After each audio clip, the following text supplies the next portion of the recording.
I wanted to share with you our experience as someone that has been working with the corporate sector.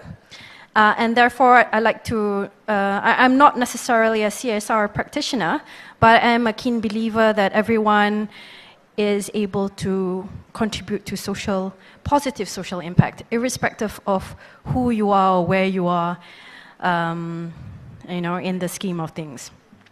I want to tell you the story about Gio. He is otherwise known as Gorgeous. This is from himself. He usually introduces himself as Gorgeous. And what he does is, he is a manager involved in change management of the organization he's with, DHL IT Services Malaysia. So I'm really here to tell his story along the way, and how he has developed a real meaningful relationship between us as a not-for-profit organization, and how this has translated into great social impact. The thing is, I believe also that we're all rebels. Are we all not rebels in some way? Because the thing is, in this day and age, we must.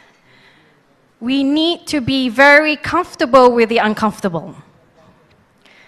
Without which, we are going to not challenge the status quo, and we're going to be complacent with what we achieve every day. And we don't have time for that.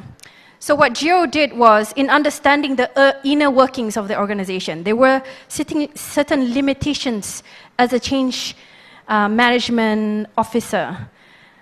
He needed to see how, when you talk about CSR, there was a deeper meaning to what it meant. And while there was a lot of talk, he needed to put it in place something that was more ambitious.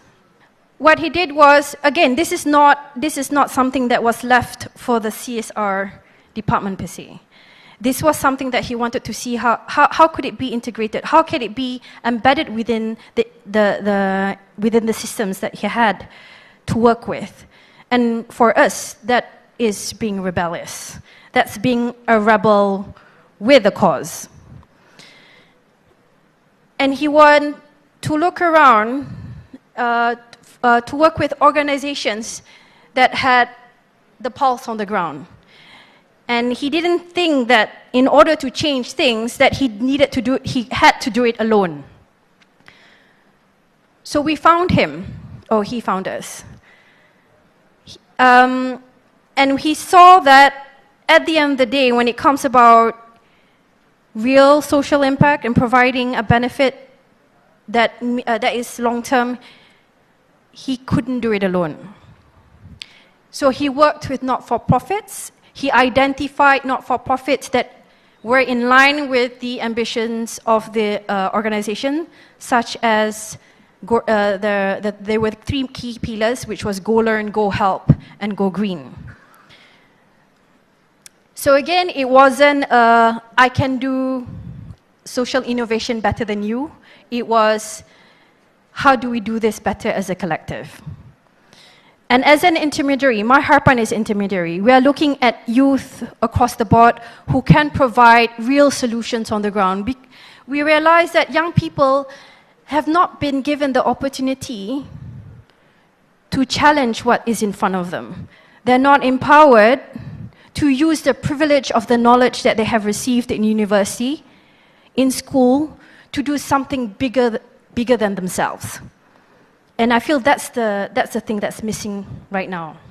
We don't see young people as what they truly can be. And we have labeled them a lot as wet behind the ears, ignorant sometimes. Oh, you need experience, which I feel has not been the case through our experience. So Gio has worked, in establishing a good marriage. You obviously have things that come to play, such as the language that we had to be able to talk to with our extended family, our parents. he had to be able to communicate with the powers that be in his organization and make them understand what CSR is within the language that was used in his organization. And the fact of the matter is, we all want the same thing, but we're all seeing it differently. How many NGOs, for example, understand what social innovation is?